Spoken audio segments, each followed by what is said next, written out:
وَإِذَا سَأَلَكَ عِبَادِي أَنِّي فَإِنِّي قَرِيبٌ أُجِيبُ دَعْوَةَ الدَّاعِ إِذَا دَعَانِ فَلْيَسْتَجِیبُوا لِی وَلْیُؤْمِنُوا بِی۔ اے مانوش، جب تو مجھ سے مانگے گا، مجھے پکارے گا، تو میں تجھے بالکل قریب مجھ کو پائے گا۔ میں تجھ سے دور نہیں ہوں، میں تیرے دل کی باتوں کو سمجھتا اور جانتا ہوں۔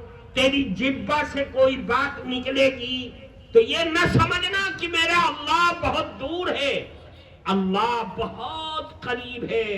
جو تو مانگے گا میں تیری دعا کو سنوں گا اور قبول کروں گا۔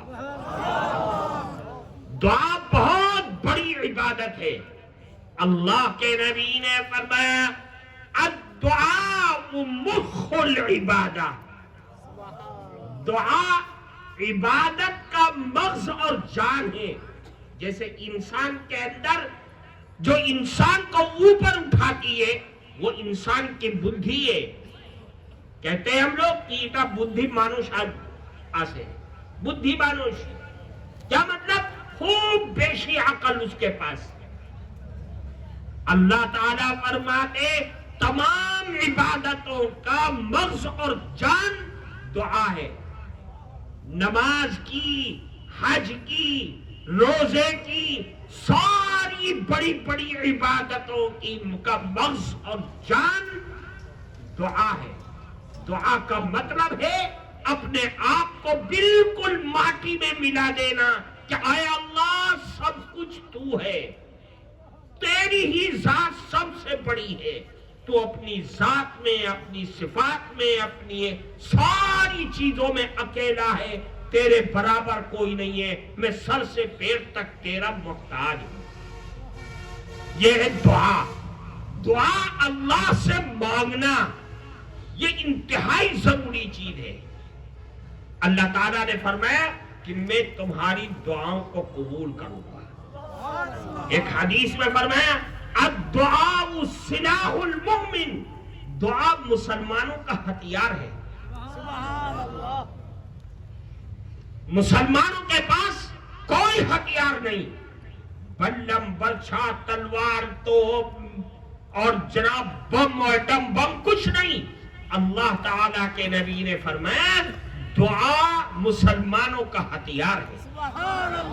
دعا ایٹم بم سے بڑھ کر ہے، بم سے بڑھ کر ہے، میزائل سے بڑھ کر ہے، دنیا کے تمام چیزوں سے، تمام ہتھیاروں سے بڑھ کر کے دعا ہے، اللہ سے مانگنا ہے۔ اگر اللہ چاہے گا تو میزائل کے اندر مارنے کی طاقت پیدا ہوگی، بم کے اندر مارنے کی طاقت پیدا ہوگی، اور اگر اللہ نہ چاہے تو دنیا کی کسی طاقت کے اندر کوئی طاقت پیدا نہیں ہو سکتی۔ اس لیے اللہ کے نبی نے کیا فرمایا کہ دعا مسلمانوں کا ہتھیار ہے۔ مسلمانوں کو اس ہتھیار کو ہمیشہ اچھا سے اچھا رکھنا چاہیے، اللہ سے مانگتے رہنا چاہیے۔ یہ اچھا کیسے ہوگا؟ ہتھیار اچھا کیسے ہوگا؟ تازہ کیسے رہے گا؟ بلب یہ کوئی تلوار تو ہے نہیں کہ جا کے دھار لگا لو تو وہ بالکل تیز ہو جائے، نہیں۔ اللہ کے نبی نے فرمایا من سرہ ان یستجیب اللہ لہ عند الشدائد فلیکثر الدعاء فی الرخاء۔ اگر تم یہ چاہتے ہو کہ میرا اللہ میری مصیبت کے وقت میری دعا کو قبول کرے تو تم کو چاہیے کہ جب اللہ نے تم کو خوشیاں دی ہیں اس وقت بھی اللہ سے مانگتے رہو۔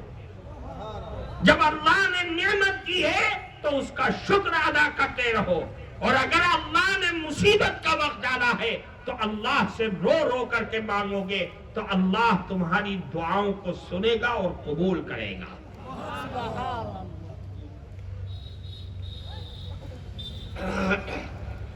مہمان محترم، قرآن کریم میں ایک آیت تلاوت کرছেন اذا سالك عبادي عني فاني قريب۔ حضرت বলেন এই আয়াতের যে মানুষকে আল্লাহ তাআলা সম্বোধন করে বলতেছেন এই মানুষের দল, এই লোক সকল তোমরা যখন আমার নিকট চাইবে, আমার কাছে দোয়া করবে, তোমরা মনে করো না আমি দূরে, তো আমার কাছে যখনই চাইবে তোমরা আমাকে তোমাদের নিকটবর্তী পাবে। সুবহানাল্লাহ। এই জন্য তোমরা যখনই বলবে, জবান দিয়ে যা বলবে সাথে সাথে আমি তা শ্রবণ করি, তা আমি নিজে শ্রবণ করি, এবং তোমরা যা দোয়া করবে আমি তা কবুল করি। এই জন্য হাদিস শরীফে আসছে আর দোয়া মুখুল ইবাদত